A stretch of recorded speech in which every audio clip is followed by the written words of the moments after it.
Bonjour à tous, on se retrouve pour cette dernière vidéo de cours de l'année. Alors, nous sommes en train de terminer le thème 6 sur les choix stratégiques de l'entreprise. Nous avons vu au précédent cours les stratégies globales, celles qui concernent l'ensemble de l'entreprise. Et donc, on va voir une deuxième partie. On y va? C'est parti!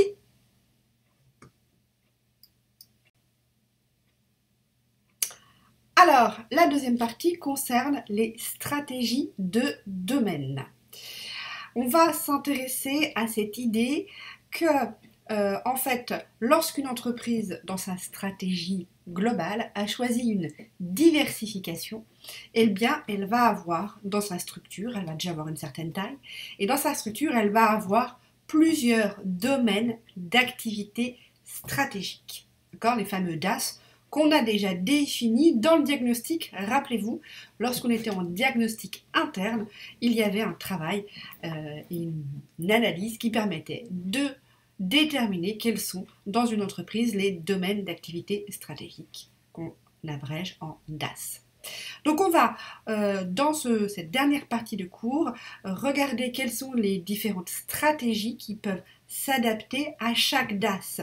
Donc l'idée ici, c'est que vous êtes une entreprise suffisamment grande, vous avez plusieurs domaines d'activité stratégique, vous avez choisi plutôt une stratégie de diversification, eh bien vous allez pouvoir appliquer une stratégie différente et adaptée à chaque domaine d'activité stratégique au sein de l'entreprise. Donc contrairement à ce qu'on a vu auparavant où c'était une stratégie globale pour toute l'entreprise, ici on va pouvoir découper l'entreprise en DAS, en domaine d'activité stratégique, pour ensuite pouvoir leur appliquer la meilleure stratégie pour que ce domaine d'activité stratégique soit performant et rentable. C'est toujours notre objectif. Alors on y va, on va regarder la première stratégie.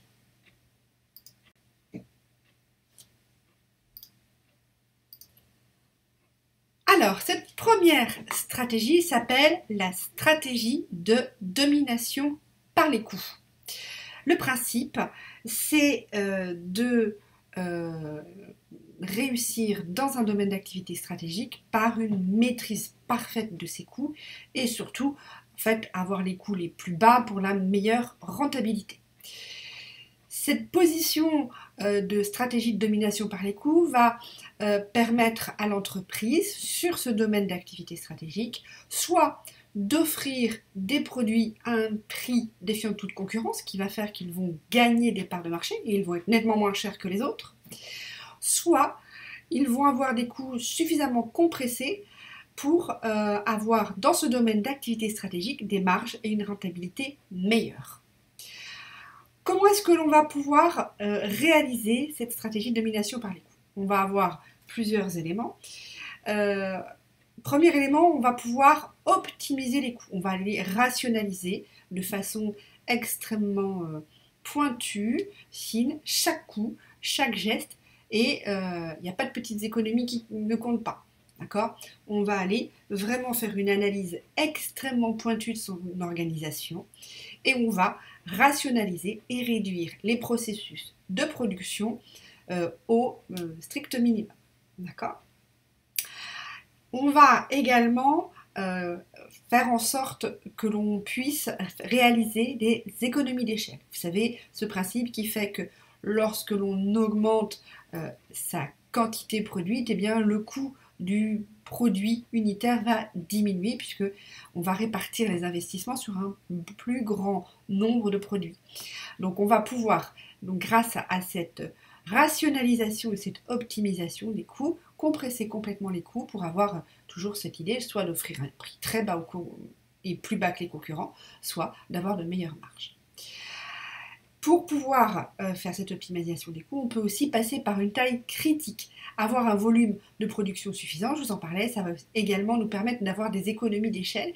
Il y a dans certaines entreprises des seuils en deçà desquels en fait l'entreprise ne peut pas être rentable. Ça dépend de votre activité et donc vous devez avoir un volume et une part de marché suffisante pour que votre activité soit rentable. Et enfin, on va utiliser ce qu'on appelle en management l'effet d'expérience. C'est-à-dire que l'organisation, l'entreprise est une organisation et l'organisation apprend. L'organisation va donc, et les personnes qui sont à l'intérieur, on va donc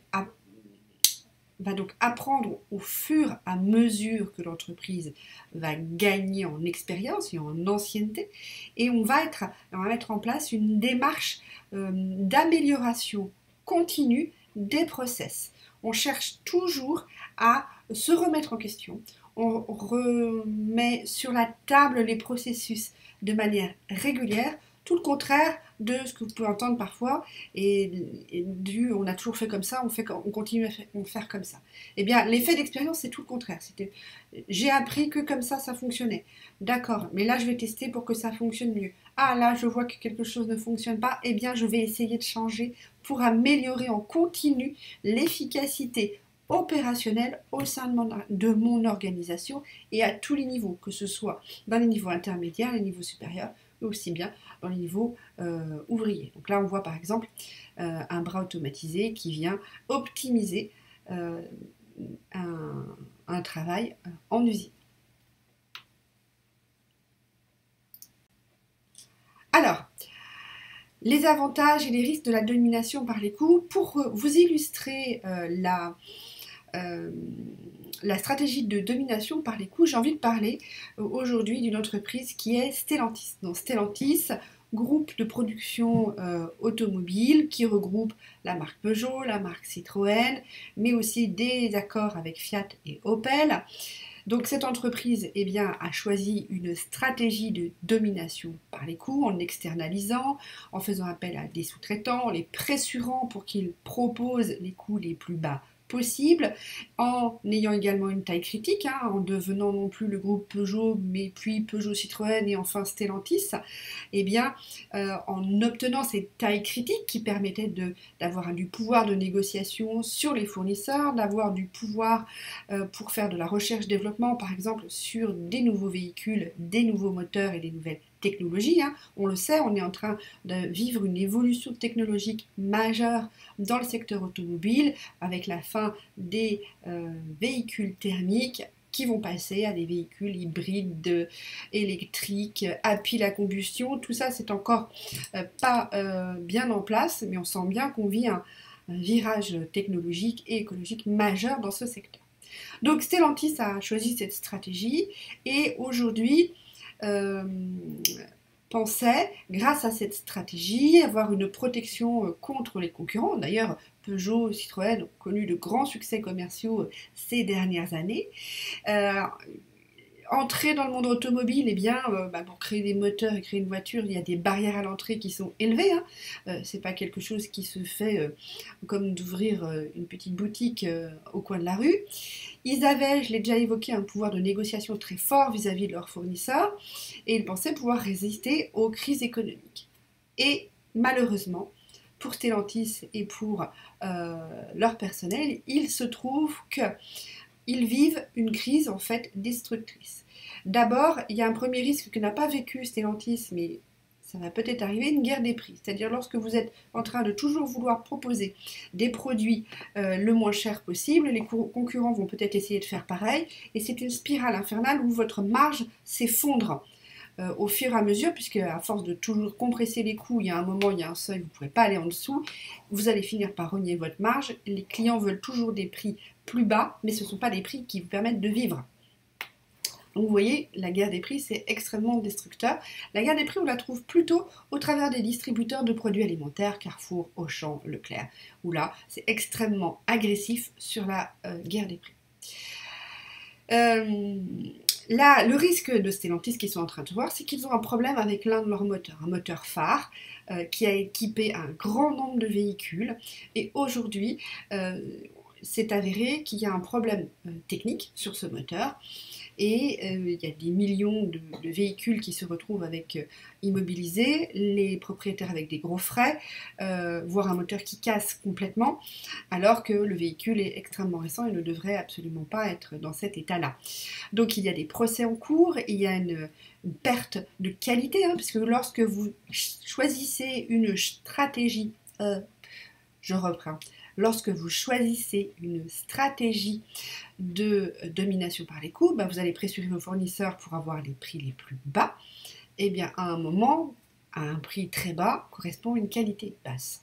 Ça, c'est une réalité. À un moment, vous ne pouvez pas avoir une qualité très haute avec des coûts extrêmement bas. C'est extrêmement rare. Voilà, c'est pas possible. Donc, ils ont un problème de qualité sur un certain nombre de pièces. Donc, notamment ce fameux moteur PureTech qui est important. Résultat, tout le monde commence à se savoir vraiment qu'ils ont un problème avec leur moteur PureTech. Ça passe dans la presse. Et du coup, donc ils ont un problème de qualité. Ils vont donc perdre. Ils sont en train de perdre de la clientèle. Les clients ne souhaitent plus, ou en tout cas sont très frileux d'acheter ces fameux moteurs, ces voitures, ne sachant pas si le moteur en cause pour ces défauts de qualité et équipe ou non leur véhicule. Et donc on arrive, voilà, les concurrents vont pouvoir renier un certain nombre de parts de marché suite à cette difficulté. Donc la stratégie de domination par les coûts, donc on a parlé de la guerre des prix, l'obsolescence technologique, c'est-à-dire que vous pouvez du coup vous retrouver à ne plus être en avance puisque vous n'allez plus investir dans de la recherche-développement, vous allez plutôt prendre les brevets des autres et donc vous serez plus innovant. Vous pouvez être limité par les concurrents qui va entraîner une guerre des prix et puis des négligences dans l'innovation et dans la qualité de votre offre et ça va générer des difficultés, une dégradation en fait de votre entreprise et de votre image de marque puisque si les clients n'ont plus confiance dans ce que vous proposez, eh bien vous allez avoir de gros soucis, ce qui est le cas de Stellantis qui aujourd'hui est l'entreprise qui plombe complètement les résultats de la filière automobile.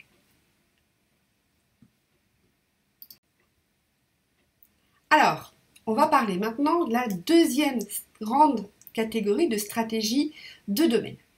Là, elle s'appelle celle-ci la stratégie de différenciation. Le principe, c'est de faire en sorte sur votre marché que vous soyez si différent qu'il soit impossible de vous imiter.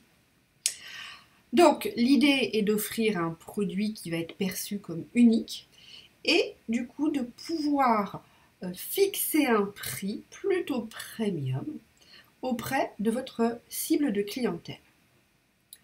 L'exemple que j'ai envie de vous proposer ici comme stratégie de différenciation plutôt réussie, c'est la marque à la pomme Apple. En créant l'iPhone, ils ont développé un produit totalement unique qui était le smartphone. Ça leur a procuré une très large avance sur les concurrents fabricants de téléphones. Ça a même provoqué la chute de grandes marques de production de téléphones, cette révolution qui était la nouveauté du smartphone.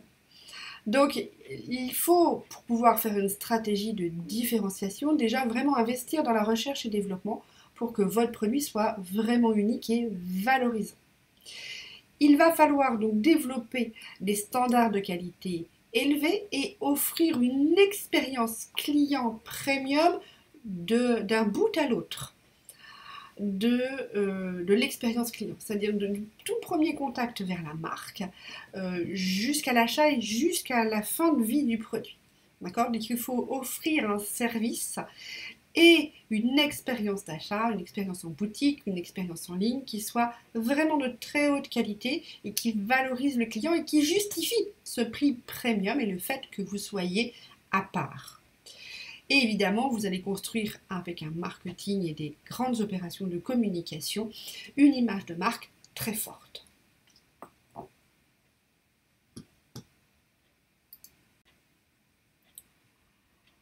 Alors, les défis principaux, les risques et les avantages. Alors évidemment, les avantages de la stratégie de différenciation, c'est qu'au final, vous n'avez pas tout à fait de la concurrence. En tout cas, au démarrage de votre stratégie de différenciation, Apple, quand ils ont créé l'iPhone, ils n'ont pas eu de concurrent. Voilà, c'était clair, ils étaient les seuls. Il a fallu un temps long pour que les concurrents, les marques productrices de téléphones, arrivent à proposer un niveau de qualité qui soit équivalent à celui de l'iPhone.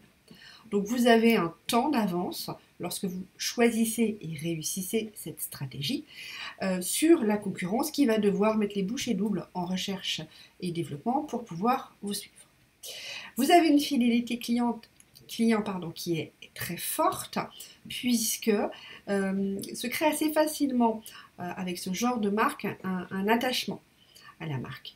Le fait d'acheter aussi un produit avec un prix élevé, une identité de marque forte, va vous protéger contre les substituts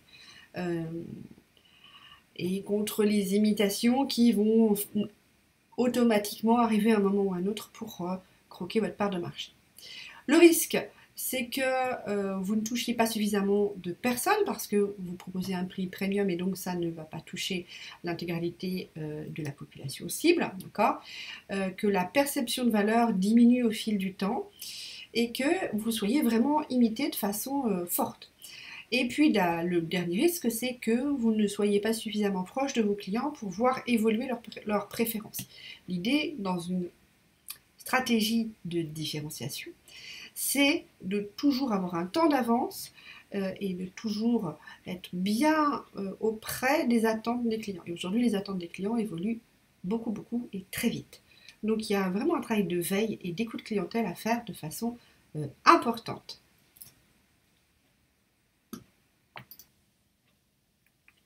Les défis principaux lorsque vous choisissez cela, donc maintenir l'unité de la qualité, du positionnement différenciant, avoir vraiment quelque chose une offre suffisamment importante pour justifier votre prix, ne pas oublier d'investir en continu sur de la recherche et développement pour être toujours avec un temps d'avance et équilibrer vos coûts puisque vous allez faire de la recherche et développement, vous allez proposer quelque chose de premium.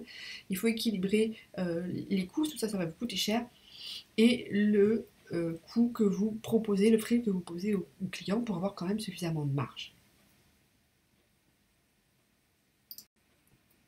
Alors, on aborde la dernière stratégie de domaine, la stratégie de focalisation. On l'appelle parfois aussi stratégie de niche, qui est une variante de la stratégie de focalisation. En marketing, on utilise plutôt niche, en management plutôt focalisation, mais on va voir que ce sont deux stratégies de domaine qui sont un peu bonnet blanc et blanc bonnet. Alors le principe, c'est de se concentrer sur un segment extrêmement précis, plutôt restreint, on n'est pas sur un produit grand public, et cette focalisation va permettre de répondre parfaitement à un besoin spécifique. Je prends un exemple, vous allez réaliser par exemple des fauteuils adaptés aux besoins de personnes âgées. Voilà une stratégie de focalisation. Vous allez répondre parfaitement aux besoins de personnes âgées. Donc, la première étape, c'est d'identifier ce fameux segment sur lequel vous allez vous focaliser. D'accord ? Focalisation au sens faire un focus, d'accord ? Se concentrer sur un segment. Donc il faut le trouver, ce segment, il faut que ce soit un segment où il n'y ait pas encore de réponse satisfaisante pour leurs besoins. Il faut quand même que ce segment, même si c'est une stratégie de niche, qu'il soit suffisamment important, ce segment, pour qu'il y ait un potentiel de vente suffisant pour assurer votre rentabilité. Une niche trop petite ne sert à rien du tout puisque si ça ne permet pas à votre entreprise d'être rentable, aucun intérêt.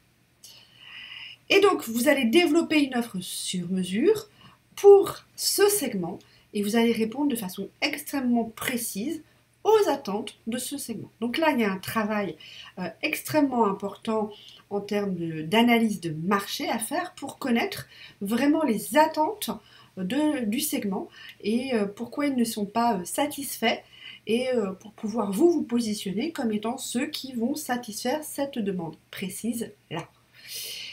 Quand vous avez lancé votre stratégie de focalisation, eh bien, vous allez devenir un expert. un spécialiste de votre segment et de ses besoins, et rien que ça, en fait, ça va créer une barrière à l'entrée pour les concurrents qui, eux, ne seront pas des spécialistes.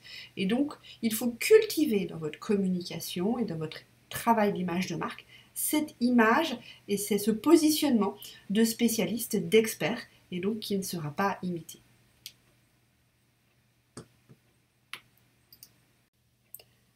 Alors, quels sont les avantages et les risques de la stratégie de focalisation, la stratégie de niche? Eh bien, vous allez développer, grâce à cette stratégie de domaine, une forte expertise sur un segment précis.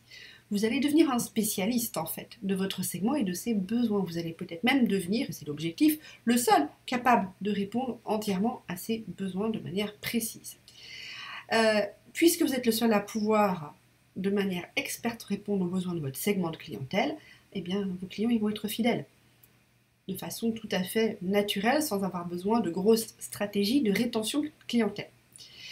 La difficulté, par contre, de cette dimension, c'est que vous allez être vulnérable aux modifications de comportement de votre segment. Donc, vous allez avoir besoin d'être vraiment toujours en veille pour connaître vraiment de manière très pointue votre segment de clientèle, ses besoins, ses attentes et comment il évolue. Vous avez des segments de clientèle qui peuvent parfaitement disparaître et des besoins qui peuvent disparaître, être remplacés par autre chose. Donc vous avez vraiment besoin de les connaître pour rester cet expert, ce spécialiste auquel on fait appel parce qu'on sait qu'ils vont proposer quelque chose qui va répondre aux besoins. Le deuxième risque, c'est vraiment cette taille de segment. Une niche, elle doit être petite puisque c'est une focalisation, on se focalise sur un petit segment et un besoin spécifique, mais il faut que ce segment soit suffisamment grand pour que vous ayez suffisamment de clients pour atteindre la taille critique et avoir une entreprise rentable et viable. Donc, c'est un marché qui est plus limité, donc plus risqué.